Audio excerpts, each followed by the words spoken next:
This is another one of my new pickup items, and this time it's of the Blu-ray X-Men Dark Phoenix. Now, this movie came out in 2019. I did see this in the cinema at the time. I think it was just maybe a couple days after it got, after it released.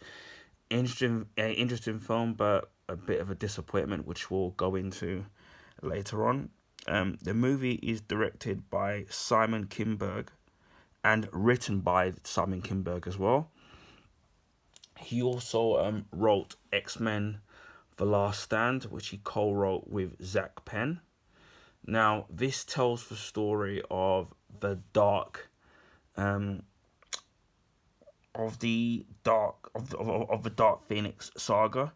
Now, people might be familiar of this from either the comics or when they did this in the X-Men at Fox animated series.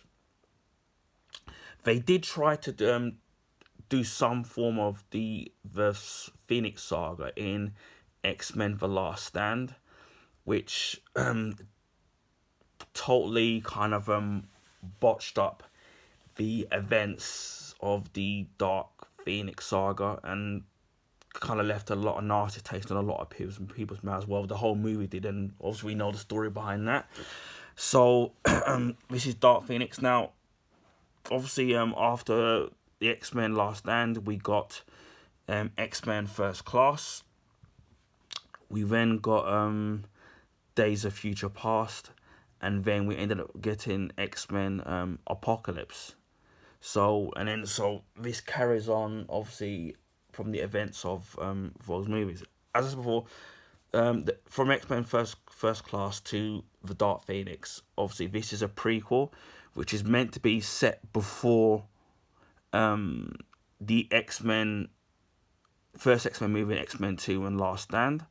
Now, with this is a retelling of the Dark Phoenix saga, but what is kind of a soft reboot or reset, in a sense that what it does now is that it totally resets the events of Last Stand, of the Last Stand. Now, we do know, if you ever watch a movie, that with Days of Future Past and the whole storyline, but behind that, past and present, that basically obviously was a time travel movie with the present, past, and future, and that gave them away. And I think the way they dealt with that movie it was an excellent way of basically resetting the stuff that happened in X-Men Last Stand, which was good. Which on paper, what it did was excellent if it was left there.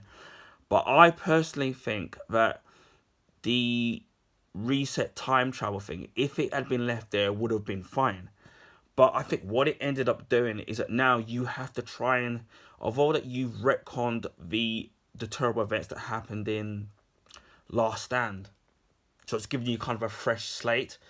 Unless you're going to use those same characters like Hugh Jackman and Famke Janssen and James Marsden, if you're then going to use those same characters again in another X-Men movie, but obviously because of what happened in Last Stand, and it's obviously the future's been redone and obviously retconned that Last Stand movie, that would have worked fine. But now the problem is that because you've got the younger characters now, you've younger characters in that sense now, you're kind of having to fit events, so almost as if that the X-Men 1 and 2, obviously not Last Stand, but those events happened, but then they didn't play out the same way. Maybe it would have worked better if it had created a alternate timeline, and then you could have kept that thing, but then it kind of like similar to what Star Trek did, where it kind of splintered off to the Kelvin timeline.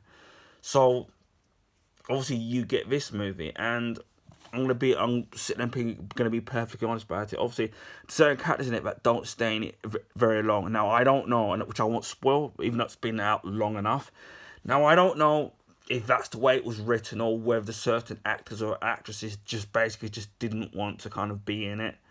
So that's why they were just taken out of that movie. Now, since obviously the release of this in 2019. I haven't seen it since, so I pretty much remember it, but not hugely in detail. And I will go to my thoughts and, you know, what I would have done to basically to have changed the actual movie. Now this was the last Marvel post Marvel Disney movie before Disney. Obviously this was 20th Century Fox before Disney obviously ended up purchasing 20th Century Fox, and then ended up having all of the Marvel franchises under the Disney stroke Marvel umbrella. So this was the last Marvel, obviously 20th Century Fox, and we all know about the story behind why the Marvel movies were franchises were with different studios. Well, obviously, basically, cut a long story short, years ago Marvel went bankrupt, so then they sold their franchises to different studios. So whether it was 20th Century Fox, Paramount, or Sony. So obviously that's why now. So, and unless the only way they obviously can get it back is if they either buy it out or if the contracts with the particular studios lapse. And then obviously now Disney Marvel can get the rights back. Obviously with Spider-Man that's a slightly different story, because Sony are doing a little arrangement with Marvel. So basically Sony, as long as Sony keep making the Spider-Man movies and obviously they're profitable, they can basically keep the Spider-Man license. I'm not sure about the spin-offs, because obviously you've got Morbius and some of the other things that now Sony are wanting to spin off. But obviously, essentially Spider-Man still belongs to Sony. But obviously they've done a deal with Marvel, Disney. So we know the kind of the story there. So yeah, I do think that the actors obviously were the actors that they got to play the younger versions of the characters. I think they were very well. I think they were very good. It's nice to see the classic suits from the comics in there. Obviously, the way they did it in the original X-Men movie, obviously they couldn't do it like that. But again, as I said, it's nice to sit there and see it. Obviously, with it being retconned, you're seeing characters now appearing in it before they should have appeared in it. Like, for example, Nightcrawler, who we first seen in X-Men 2, now appears in this. And, so maybe you could argue that X-Men 2 still happened, but obviously certain things played out differently. Of course, we're never kind of going to see that. Now, where I think they kind of went wrong with the Dark Phoenix saga is, for a start, I think that they got the wrong rating for the actual movie, because when I watched it, it seemed very kind of watered down to me. I'm not saying it should have been bloody and it, should have been chaotic, but I think it should have been I think they should have gone for a more darker tone for the Phoenix Saga, so made it dark. And then also, I think what they should have done is that I think they should have made it into a two-parter. So you've got like the first part of the movie kind of building it up, and then the movie kind of ends on a cliffhanger with the stuff relating to the Dark Phoenix, and then you would have the second movie, which then would pick up right after the events of the first movie, and then obviously do all the stuff to do related with Dark Phoenix of the comics. Obviously, you're gonna do some stuff differently from the comics, because sometimes things from paper to sell it to film don't actually always work. But I think they should have done it in two films. But I don't know if this is the fact that the studio wanted to just rush it out before the fact that they would lose the franchise to Disney Marvel. But that's what I would have done. I would have done it a two-parter. I would even say that even the animated X-Men cartoon, which I think it did it in multiple parts with the Dark Phoenix saga, I think they did although again it probably was a little bit more watered down because obviously it's a kids cartoon, I think they did a better job of kind of explaining the actual Phoenix saga on the animated series than they did with this. And then what makes it disappointing, even more disappointing with this movie, is the fact that they did it the first time with Last Stand and they bodged it up, and then now you're given a second bite at the cherry to do it justice. So when I first heard, all right, they're gonna give it another go, I thought, right, great, maybe we'll have a more faithful adaptation of the Dark Phoenix saga. And then it was, as again, it was disappointing. Now, some may ask me, well, why buy it then? Well, again, I bought it for £3 second hand. Most of the time I saw it was still quite expensive, and with me being a Marvel fan and obviously a comic book fan, obviously, as you know already, I'm a DC fan as well, but overall comic book fan. I wanted to basically to complete my collection of the X-Men franchises. So now I've got even the bad ones and the good ones. I've now I can turn and say with the post Disney Marvel, I actually have all of them now.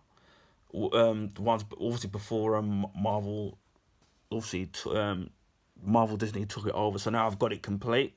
So that's why I kind of got it. So yeah, it was a disappointment where they had the potential to do so much more of this, but they didn't. Now, another interesting fact that people may not actually even know is that in regards to the film Captain Marvel, obviously there's a bit in Captain Marvel at the end of it where Captain Marvel there's a space battle where Marvel totally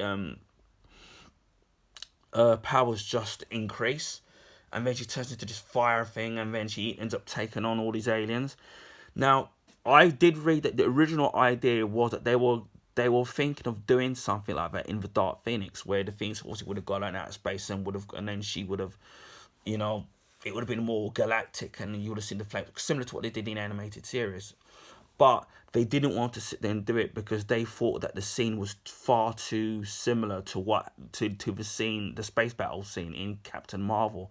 So then they just dropped the idea of doing it, which personally I still think I personally I still would have done it because again it's more faithful to the actual comics. So that's what I would have done. But yeah, that's basically my review of the actual movie. And you know, again, as I said before, it's a disappointment that you get another chance at doing something at a big comic book arc, and then they just don't kind of get it right. And as we know, X-Men now is the franchise now is with Disney Marvel, and then they're hoping that sometime in a few years to do a reboot, which will be an X-Men movie, they're probably gonna have to recast all the characters. So that's gonna be a good few years before we see that. We'll see the Fantastic Four. Obviously that was 20th Century Fox as well. And now that's under the Marvel Disney umbrella as well now. So, you know, hopefully Disney Marvel do a good job of it. So only time will tell. So again, here we have the Blu-ray. I don't know. This is the UK region too. No digital copy of the movie, which is kind of unfortunate. Although even though I bought it second hand, it wouldn't have come with it anyway. But there's no digital copy, which is a shame. Which not a lot of people are doing these days anymore.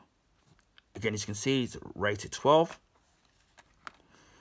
It says here, the actress said Sophie Turner, James McAvoy, Michael Fassbender, and Jennifer Lawrence fire up for all-star cast in a spectacular combination of the X-Men saga. During a rescue mission in space, Jean Grey, played by Sophie Turner, is traumatized by a powerful and dangerous Dark Phoenix. As Jean spirals out of control, the X-Men must be unite to face their devastating enemy, one of their own. And there's a few special features here. It says The Rise of the Phoenix, The Making of the Dark Phoenix, 5-part documentary, audio documentary by Simon Kilberg, and I'm trying to see there because it's really small. Hutch Parker, deleted scenes with optional commentary by Simon Kilberg and Hutch Parker. How to Fly Your Jet Space with Beast, and theatrical trailers. The movie, I'm trying to see how long here. I have to look. It looks up on my little thing because it's so tiny at that point. The movie is 114 minutes, so it's just 6 minutes shy under 2 hours. So that's a good length, not too long, not too short. Again, if only obviously the movie had been a lot better. It does say here that the budget was 200 million, and the box of 200 million dollars, and then the box office was 252.4 million dollars. So it didn't kind of do very well at the box office. So, and obviously that was the nail in the coffin for this movie right before obviously now the X-Men franchise is folded under Marvel Disney. Right, we should obviously just we'll have a look at the actual case in itself. Pretty much look at. There you go. It's completely blank. No, just a normal.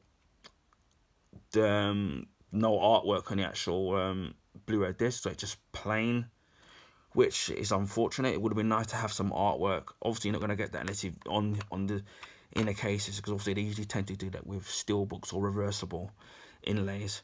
But it just would have been nice to have some art. It would have been, they could have put like the Dark Phoenix in there rising, and that would have been a great way, way of really showcasing the actual Blu-ray. But you just get a bland silver Blu-ray, so there's kind of nothing much there to tell. So yeah, there we have it.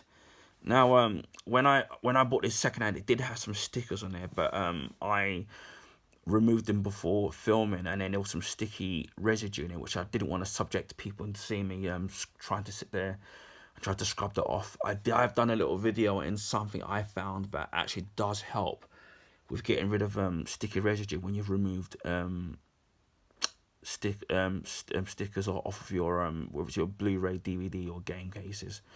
Hopefully that will help. I will probably upload that after I've done this, and obviously that's my method of doing it, but there are probably better methods out there. But yeah, this is my unboxing and review of X-Men Dark Phoenix. I hope people found this video informative. Please feel free to like and to share, whether it's with your friends or your family.